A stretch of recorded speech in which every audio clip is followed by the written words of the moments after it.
Hello friend, welcome to my channel JD science classes में आप सभी का स्वागत है।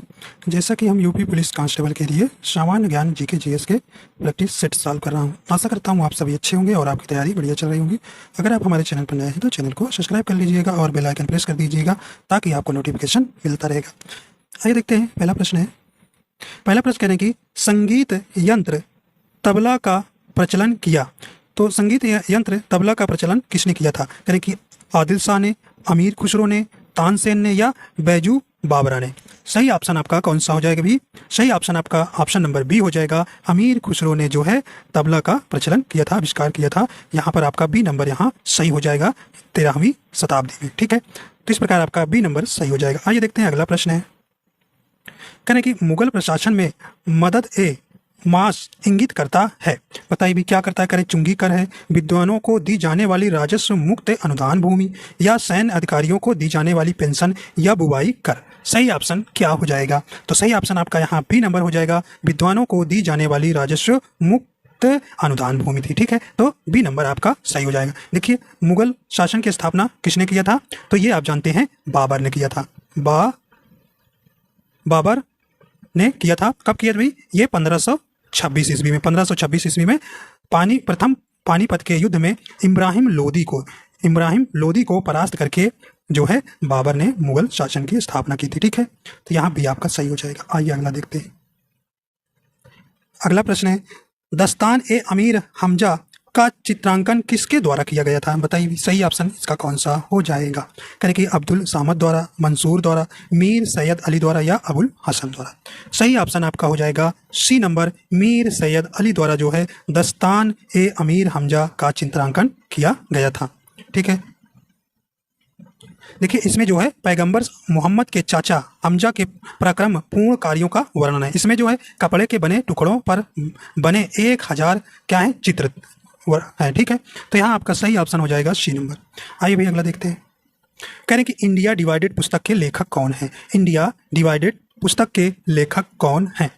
तो कौन है भी? यहाँ पे आपका ऑप्शन नंबर इसका सही हो जाएगा B number, doctor Rajendra Prasad जो है इंडिया डिवाइडेड पुस्तक के लेखक हैं।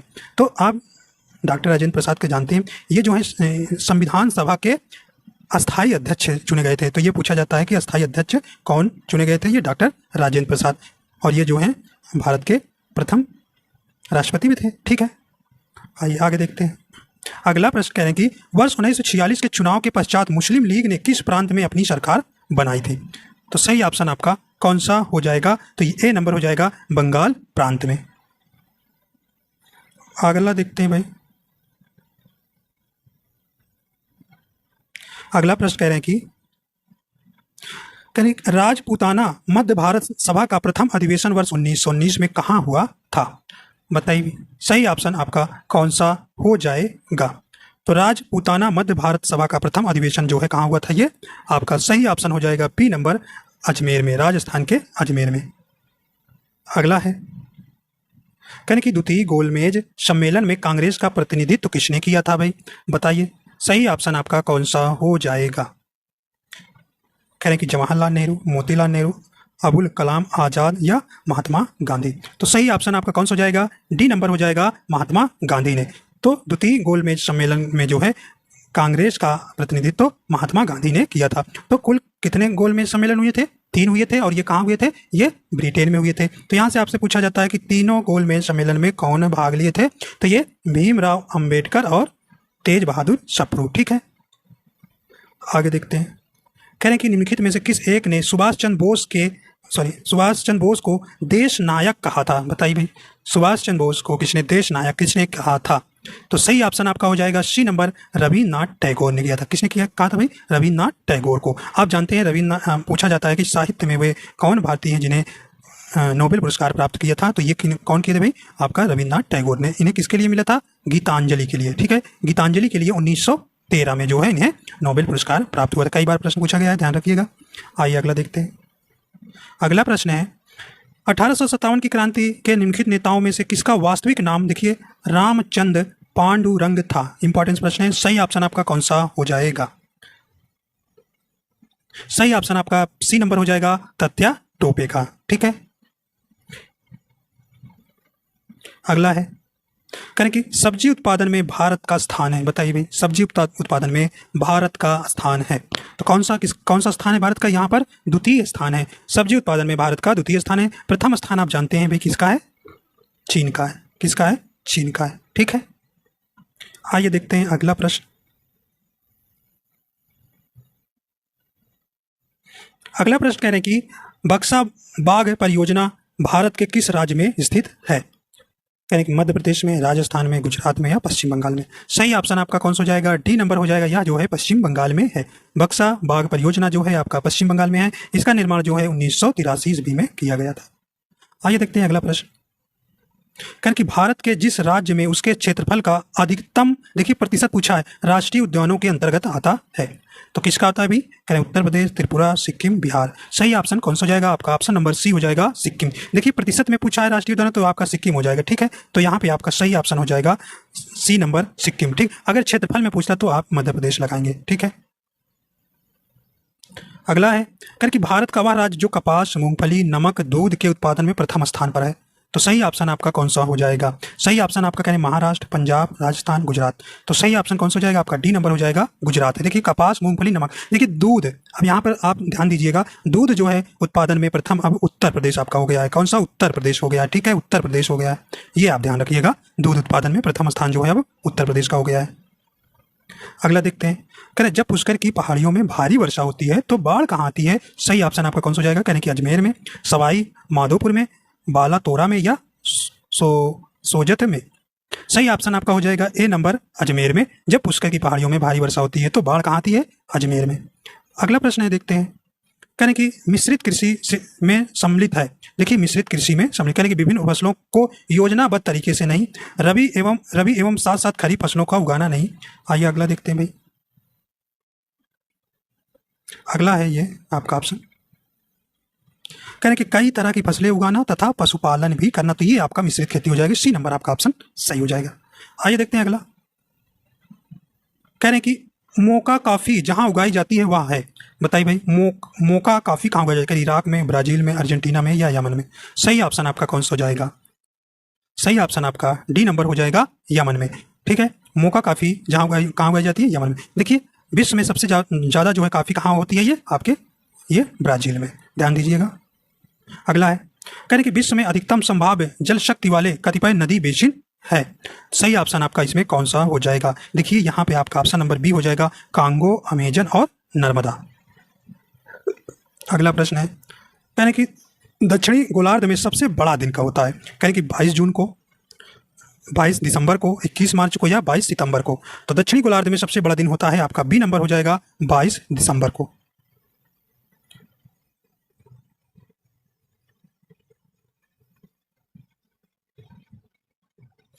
आइए देखते हैं कोट वाला प्रश्न है। तो कह रहे हैं कि निम्नलिखित कथनों पर आपको विचार करना है, तो इसमें कौन सा कथन आपका सही होगा? आपको नीचे कोट सही है, एक सही या दो सही या दोनों सही या इनमें से कोई नहीं। ठीक, चलिए। कह रही भारत में उच्च न्यायालय के न्यायाधीश को हटाने के लिए रीति उच्चतम न्यायालय के न्यायाधीश को हटाने की रीति के समान है। हाँ, ये आपका सही है। अगला है, उच्च न्यायालय को कोई अस्थायी न्यायाधीश अपने पद से सेवानिवृत्त के पश्चात भारत में किसी भी न्यायालय या किसी प्राधिकारी के समक्ष अभिवाचन नहीं कर सकता। ये भी आपका सही है। तो कथन पहला और दूसरा दोनों आपका सही है। तो यहाँ ऑप्शन नंबर देखते हैं कौन सा सही है। देखिए ऑप्शन आपका यहाँ पर सी नंबर हो जाएगा, 1 और 2 दोनों। ठीक है, आइए अगला देखते हैं। देखिए अगला प्रश्न है, देखिए यहाँ पे आपको ध्यान देनी बात है, निम्नलिखित में कौन सा कथन? देखिए गलत वाला चुनना है, गलत ध्यान देना है, सही वाला नहीं। चलिए पहला कह रहे हैं राज्यसभा धन विधेयक को अस्वीकार कर सकती है, तो ये तो गलत कह रहे हैं, अस्वीकार नहीं कर सकती है भाई, अस्वीकार नहीं कर सकती है। तो हमको गलत वाला चुनना है ना, तो ये यही तो कह रहा है, मतलब उसको स्वीकार करना पड़ता है। ये कह रहे हैं कि अस्वीकार करती है, तो ये पहला तो आपका मतलब कि हमें गलत बताना, तो ये आपका ए नंबर हो गया। चलिए अगला, राज्यसभा धन विधेयक पर सिफारिश से कर सकती है। हाँ, ये कर सकती है लेकिन अस्वीकार नहीं कर सकती। चलिए अगला देखते हैं। अगला करें, राज्यसभा धन विधेयक को अस्वीकार नहीं कर सकती है। हाँ, ये आपका सही है भाई, नहीं स्वीकार कर सकती है ना। ठीक है, यहाँ कह रहे हैं ऊपर वाला आपका, तो गलत वाला हमको बताना है। अगला है, अगला देखते हैं।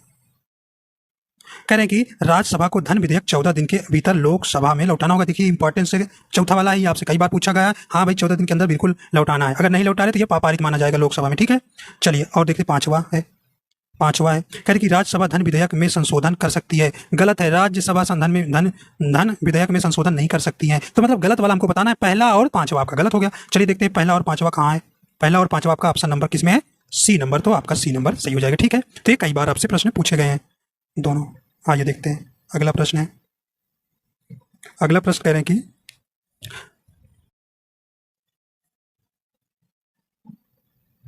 चलिए अभी देखते हैं। अगला प्रश्न कह रहे हैं कि राष्ट्रपति की निर्वाचन प्रक्रिया को संविधान में संशोधन द्वारा बदला जा सकता है, परंतु इस प्रकार का संशोधन है। चलिए बताइए। कह रहे हैं लोकसभा के 2/3 बहुमत से किया जा सकता है। अगला है लोकसभा तथा राज्यसभा दोनों के 2/3 बहुमत से किया जा सकता है। आइए देखते हैं अगला देखते हैं। कह रहे हैं कि राज्यसभा के 2/3 बहुमत से किया जा सकता है। डी नंबर कह रहे हैं कि लोकसभा तथा राज्यसभा के 2/3 बहुमत तथा उसके आधे से अधिक राज्यों की विधानसभाओं द्वारा मनोनीत अनुमोदन से किया जाता है। हाँ, ये आपका यहाँ डी नंबर आपका सही हो जाएगा। आइए देखते हैं भाई अगला प्रश्न। अगला कह रहे हैं कि प्रधानमंत्री ग्रामोदय योजना का कौन सा अवयव नहीं है? कौन सा अवयव नहीं है? देखिए यहाँ नहीं वाला नहीं, यहाँ गलत है। ठीक है पूछ रहा है। चलिए करें प्राथमिक शिक्षा है, प्राथमिक स्वास्थ्य है, पोषण है और ये सभी। तो यहाँ पे आपका ऑप्शन नंबर क्या हो जाएगा? डी नंबर सही हो जाएगा। ठीक है, आइए अगला देखते हैं। कह रहे कि राष्ट्रीय नियोजन में रोलिंग प्लान की अवधारणा लागू की गई थी। कह रहे किसके समय जो है रोलिंग प्लान की अवधारणा लागू की गई थी?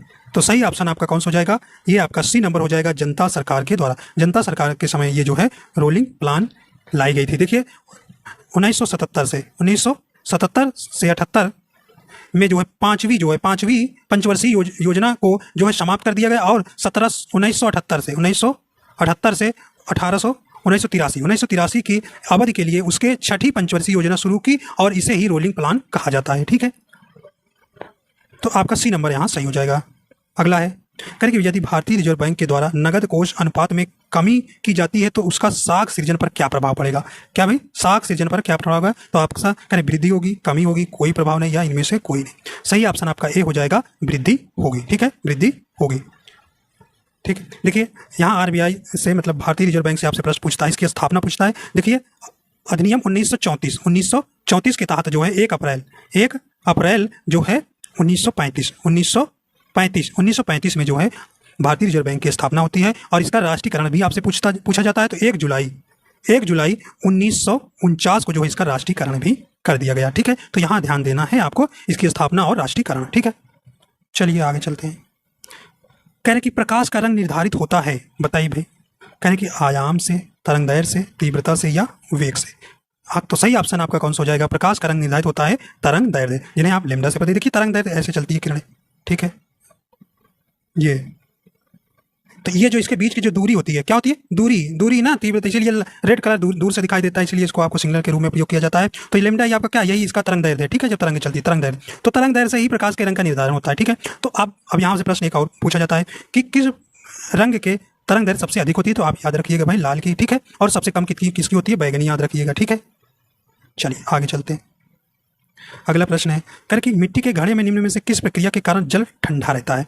करें कि द्रवण, वाष्पीकरण, ऊर्ध्वपातन या चलिए सही ऑप्शन आपका कौन सा हो जाएगा? सही ऑप्शन आपका बी नंबर हो जाएगा, वाष्पीकरण द्वारा। अगला है कह रहे हैं कि उत्तर प्रदेश में किसी नगर का मेयर के बारे में कथन कहा गया है। नगर का प्रथम नागरिक होता है, ये आपका सही है। नगर निगम का पदेन सदस्य होता है, ये भी सही है। कार्यकारिणी समिति का पदेन सभापति भी होता है। तो ये आपके मेयर के बारे में उत्तर प्रदेश के सभी कथन आपके सही हो जाएंगे। तो इसमें देखना है कि 1, 2, 3 किस में ऑप्शन में है। तो देखिए ऑप्शन नंबर आपका कौन सा है? तीसरा नंबर यहाँ सही हो जाएगा। ठीक है, अगला देखते हैं भाई। देखिए यहाँ पे आपको मिलान करना है। क्या करना है? मिलान करना है। कह रहे हैं कि देखिए इधर नगर दिया गया है कि इधर हवाई अड्डा दिया गया है। तो देखिए तो आपको यहाँ पर मिलान करना है। तो सही देखिए कह रहे लखनऊ तो आपका किससे जाएगा? आपका तीसरे नंबर से जाएगा अमौसी। ठीक है, फिर वाराणसी आपका किससे जाएगा? पहला वाले से जाएगा बाबतपुर हवाई अड्डा जो है वाराणसी में। कानपुर आपका चौथा से जाएगा चकेरी हवाई अड्डा, और आगरा जो है आपका डी नंबर जाएगा दूसरे से खेरिया। तो इस प्रकार आपका ऑप्शन यहाँ पर कौन सा बनेगा? आइए देखते हैं। तो आपका ऑप्शन नंबर यहाँ पे डी नंबर सही बनेगा। क्या भी डी नंबर सही हो जाएगा। ठीक है, अगला देखते हैं। कहने कि भारतीय दलहन अनुसंधान संस्थान स्थापित है।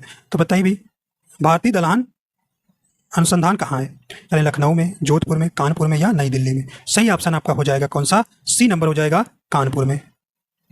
अगला है, उत्तर प्रदेश में निम्नलिखित में से किस संस्थान पर एक नाभिकीय ऊर्जा परियोजना स्थित है। तो एकमात्र जो है भारत में उत्तर प्रदेश में जो है नाभिकीय ऊर्जा कहाँ है, ये आपका सी नंबर हो जाएगा नरोरा। अगला है, अगला प्रश्न कह रहे हैं कि जनगणना 2011 के अनुसार सर्वाधिक जनसंख्या के अनुसार राज्यों का सही क्रम पहचाने।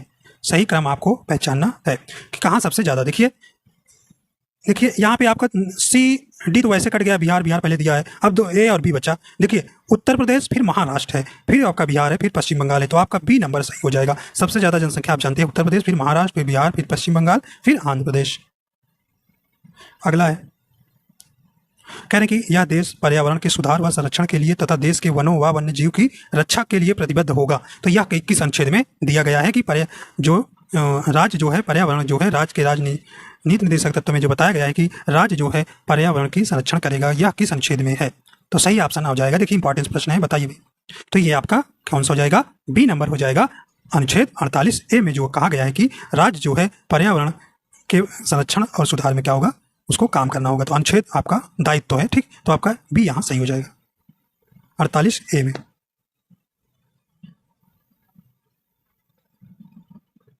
अब देखिए भाई, यहाँ देखिए थोड़ा सा प्रश्न है, बड़ा है तो एक बार में नहीं आ रहा, और छोटा कर देते हैं। चलिए एक देखिए, यहाँ पे आपको 3 कथन दिए गए हैं, ये बताना है आपको कौन सा सही है। पढ़ते हैं, देखिए करिए, खाद्य श्रृंखला व खाद्य जाल एक पारिस्थितिक तंत्र में पोषण चक्र तथा ऊर्जा प्रवाह में मूल भूमिका अपनाते हैं, क्योंकि इन्हीं कड़ियों के माध्यम से पोषक तत्वों व ऊर्जा का स्थानांतरण होता है। हाँ, ये आपका सही है, ठीक है, ये कथन आपका सही है। तो अगला देखते हैं भाई, अगला कथन कह रहे हैं कि खाद्य श्रृंखला के माध्यम से कुछ रासायनिक पदार्थों का क्रमशः हर अगले स्तर पर अधिक से अधिक मात्रा में संचय होता है, जिसे जैव सांद्रता कहा जाता है। ठीक है, ये आपका सही है भाई। जो आपने खाया, फिर आपका जो एक मान लीजिए इनको, ये ए है, ये बी है, ये सी है, तो इन्होंने इसको खाया तो इसमें जो था इनमें गया, फिर इन्होंने इसको खाया तो इनका जो था इनमें गया, ठीक। तो इस प्रकार प्रोसेस चलता है, तो आपका ये भी आपका कथन सही है। अगला है, तीसरा करें, एक खाद्य जाल में यदि वैकल्पिक मार्ग अधिक होंगे तो वह खाद्य जाल उतना ही स्थिर होगा, ये भी आपका सही है, ठीक। तो यहाँ से आपको कथन तीनों कथन आपके सही हो जाते हैं। तो आप आइए देखते हैं कूट आपको, देखिए तो यहाँ पे कह रहे हैं कि वो आपका डी नंबर हो जाएगा, ये सभी, ठीक है। अगला देखते हैं भाई, अगला प्रश्न कह रहे हैं कि साइबर बुलिंग निम्न में से क्या है, बताइए भाई। साइबर बुलिंग, ठीक है, तो आपको यहाँ साइबर क्राइम भी सिलेबस में है। चलिए, अफवाह फैलाना है, वायरस फैलाना है, सोशल नेटवर्किंग